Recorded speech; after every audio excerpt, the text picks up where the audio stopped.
Hey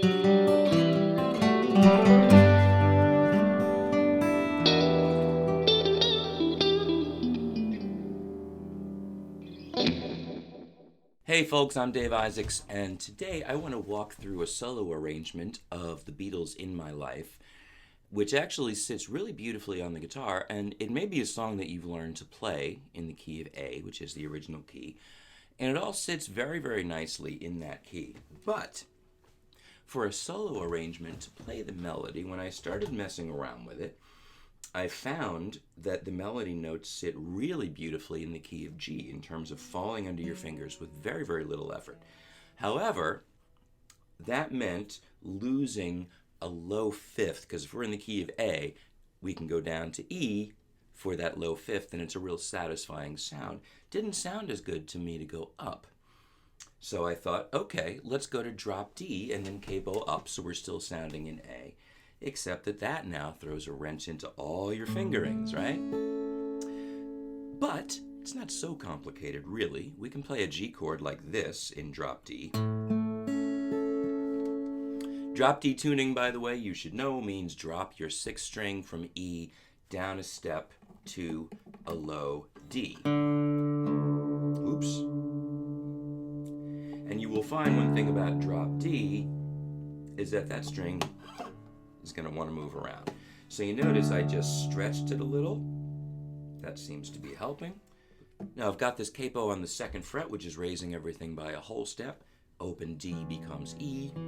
I now have octave E's, string 6 and string 4. Now you're probably still going to think of this as D because now we're going to finger a D position and we have this low D note. However, we're actually going to play this song in the key of G, and a G chord now, because we've changed the tuning of the sixth string, is somewhere else. So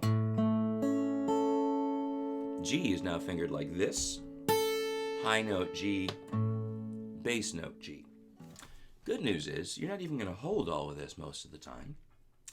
The bad news is, well, not bad news, but new position so that we can reach some different notes. I'll show you why. The melody is here.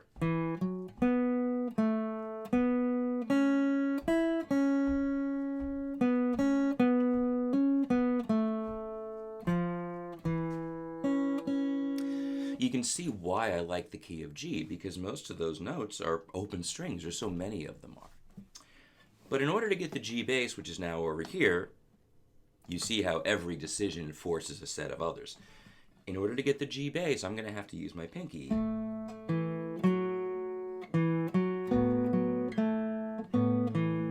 I don't love that, it's just awkward. But can't these notes be played somewhere else? And of course they can.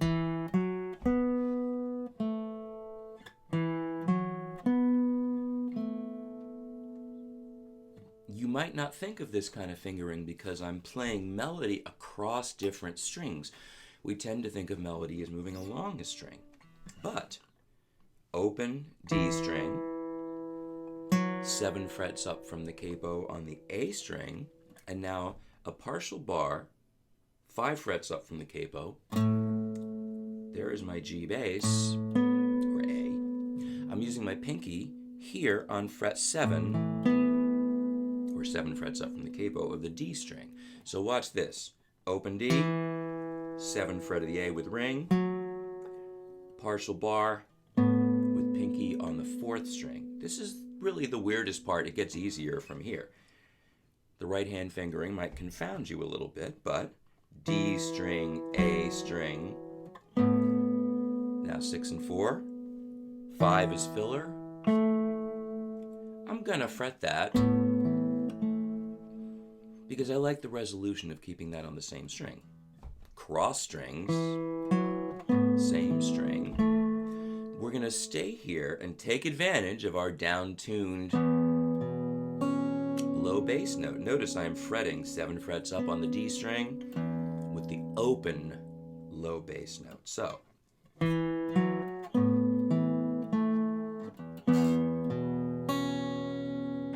from here,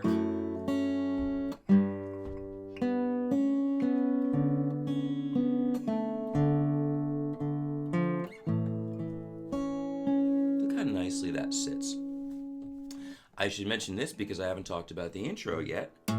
Here's our root note. The original fingering was here,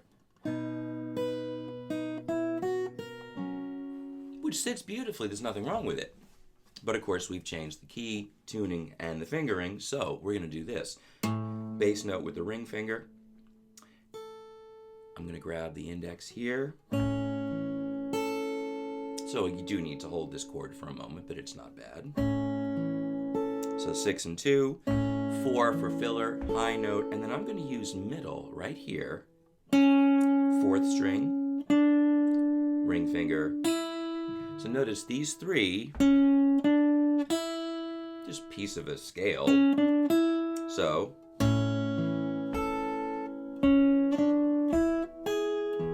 I'm going to jump on up to 7 frets up from the capo.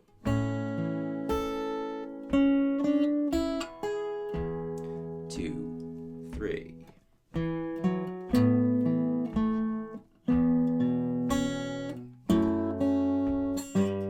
So notice this. I walked you through this before. Open B. Now I would fret this index middle. Again, this is an octave. 6 and 4. I've got my pinky on the 2nd string, fret 3. You could just slide these 2 fingers up and we get this kind of cool, it's actually an inverted G7 or A7. It's just a partial chord. So,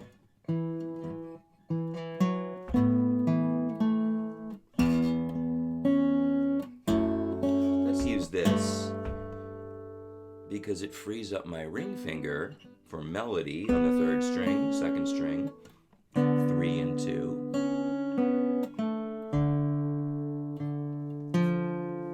Minor note. Now, I'm also taking advantage of doubled strings to just add some more resonance. So instead of just playing bum, bum, ba, ba, ba, with open strings, I'm going to play a bass note down here, just like where we started. I'm going to play this G with the open, well, 5 frets up from the capo, with the open D string, double with my pinky on the A string, same fret. And I'm not hitting that note hard. It's not ba ba. It's just filling in the sound of that ringing D to reinforce it.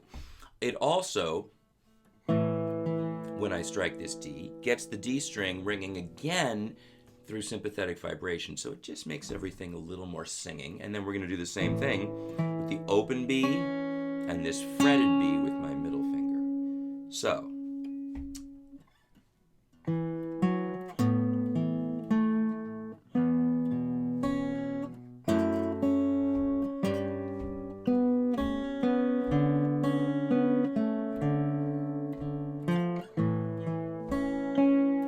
Switch.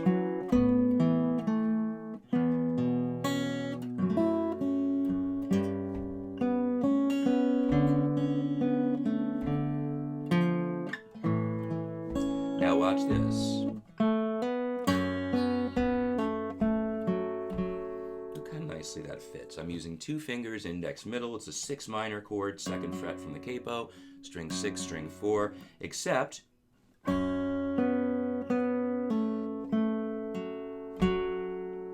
and I like tapping that left hand hammer on. It just feels, you don't have to do it, but it feels good. For the position of this, notice how my index is extended, the pad of the finger is holding the string down, but over here, that hammer on is clear because I'm coming in on the fingertip. So, pull off, hammer again, A sus, C, there's that minor note, doubles,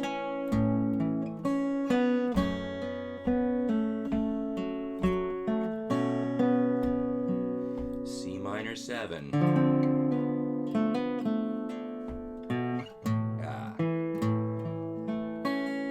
alright, I missed a note there, but I'm going going to play it through slowly now. You can follow along on the tab. It's really not difficult. It's just that some of this string crossing is a little confounding if you're not used to it.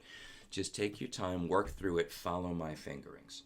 1, 2, 3, 4. 2,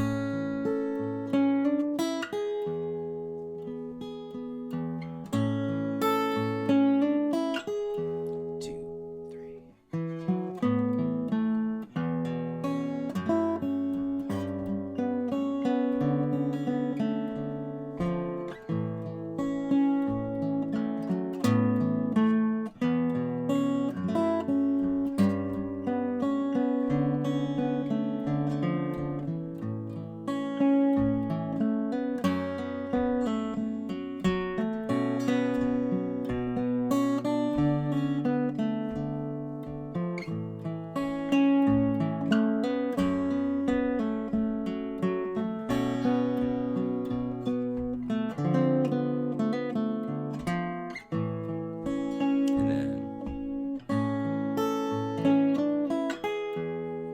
And if we're at the end,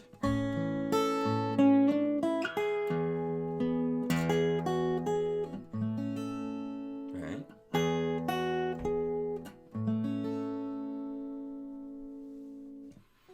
It's not a terribly difficult arrangement, really. It all sits very, very nicely. You're rarely holding more than 2 fingers at a time.